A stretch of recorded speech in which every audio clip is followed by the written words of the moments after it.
Alors, une actu sur Tom's Guide, Tesla Model S, une version hostile aperçue sans le nouveau volant Yoke. Des images de la nouvelle version hostile de la Model S ont fuité sur un groupe Facebook.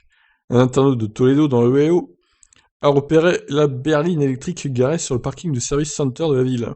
D'après les photos, tout indique qu'il s'agit de la nouvelle version de la Model S, mais elle ne possède pas le nouveau volant Yoke qui rendait l'intérieur futuriste.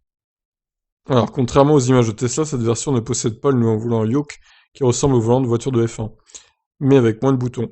On ne sait pas exactement si Tesla a finalement décidé de ne pas l'inclure dans ses voitures ou s'il s'agit simplement d'une option supplémentaire sélectionnée lors de l'achat. Au centre du tableau de bord, on retrouve le nouvel écran alimenté par le puissant ordinateur de la voiture qui dispose d'une puissance de calcul de 10 teraflops.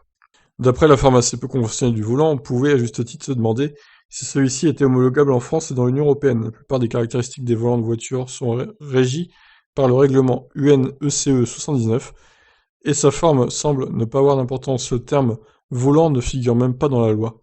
Cependant, le règlement stipule qu'il doit y avoir une relation continue entre l'angle de commande et l'angle de braquage. Deux poignées peuvent suffire si la rotation ne dépassait pas 90 degrés dans chaque sens. Toutefois, ces prescriptions ne s'appliqueraient pas au système qui comporte une fonction de direction à commande automatique ou corrective ni aux équipements de direction auxiliaire.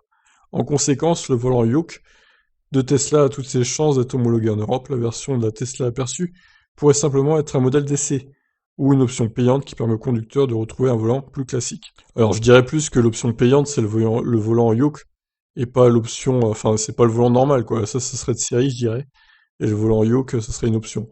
C'est comme ça que je vois les choses, et je vois pas Tesla imposer le volant Yoke à tout le monde, parce que tout le monde n'aimerait pas, hein. Je pense que ça pourrait ralentir les ventes. Donc le proposer en option, ça me paraît être une meilleure idée. On verra bien du coup ce qui décide, je vous laisse réagir. Est-ce que vous êtes fan du volant Yoke, vous, alors? Ciao.